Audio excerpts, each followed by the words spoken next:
Hi, Carl. Well, if there's any doubt about Nancy Pelosi's visit to Taiwan, that was dispelled tonight when the island's tallest building lit up with the message, Speaker Pelosi, welcome to Taiwan.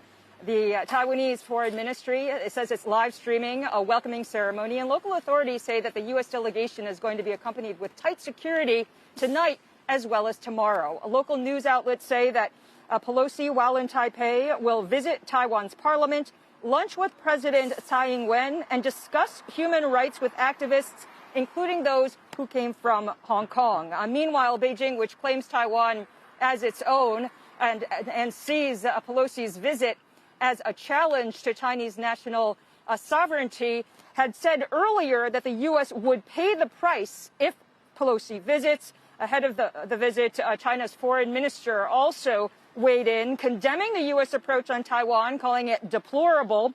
And also, China's customs banned imports of thousands of Taiwan suppliers of different foods, such as cookies and tea. Militarily, state media are now reporting that PLA fighter jets are flying through the Taiwan Strait. No word on their plans. But this comes after state media earlier had quoted a military expert saying that the PLA is preparing for all scenarios, including a local conflict, turning into a comprehensive confrontation. Guys? Eunice, when China says pay the price, is there any sense as to what they might mean by that the U.S. would pay the price if Speaker Pelosi were to land in Taiwan, which she has officially now done?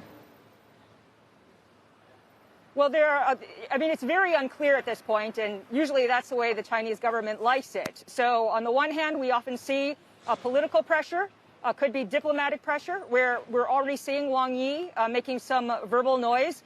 And then, of course, there's the economic pressure that the Chinese government does exert. For example, with those Taiwan food suppliers, the customs officials say that the problem is actually import documentation. However, many people here believe that this is actually linked to Pelosi's visit. And so in terms of American companies or Americans really paying the price, there are very unsettled American executives who wonder what this could mean for them down the road. Because even though most people at this point don't believe that China will want to get into some sort of military entanglement with the United States, maybe they're just going to show military strength with those fighter jets, but that some of the payback and retribution could come down the line and affect businesses.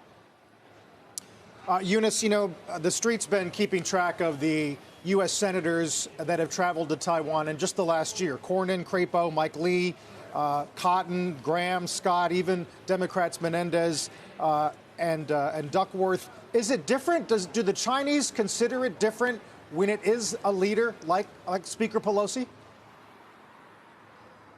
Well, the Chinese government says that they do consider it different because she is so high-ranking. So from Beijing's perspective, and again, the foreign ministry said in the past couple of days that they feel that her visit is especially egregious and that it shouldn't actually happen. In fact, they feel that these visits, and especially hers, helps to embolden Taiwan to think that it could become independent. And with her background, having supported democracy movements, actually coming here to Beijing at one point in 1991, where she unfurled a banner on Tiananmen Square. And then in addition to that, meeting with the Dalai Lama, who the Beijing government really does not see kindly upon. So given her background, they see her visit as particularly egregious. Eunice, I'm curious about the timing of it all as well. And if you could help kind of put some perspective into, what the relations look like right now with regard to Taiwan, China, and then, of course, the U.S., and then putting that into context with the broader geopolitical situation that's been going on with China's refusal to condemn Russia for its invasion of Ukraine, for example.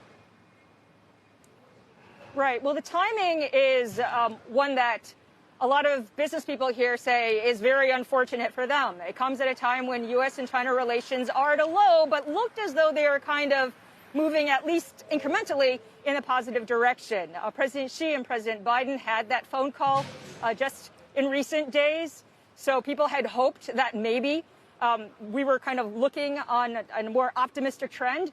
But with this visit, it comes at a time when President Xi has to appear very strong because he is heading into a political reshuffle at the end of the year. So in the fall, he's going to potentially get this unprecedented third term, and he wants to make sure that he appears tough to the home audience. And that's one of the fears that a lot of people have about her visit, that this could end in a result where you have Chinese military in the area, and they've been ratcheting up their military exercises, that Taiwan is also on high alert, that the U.S. military is also in the region, and that this could potentially lead to a miscalculation, which could have an unintended consequence.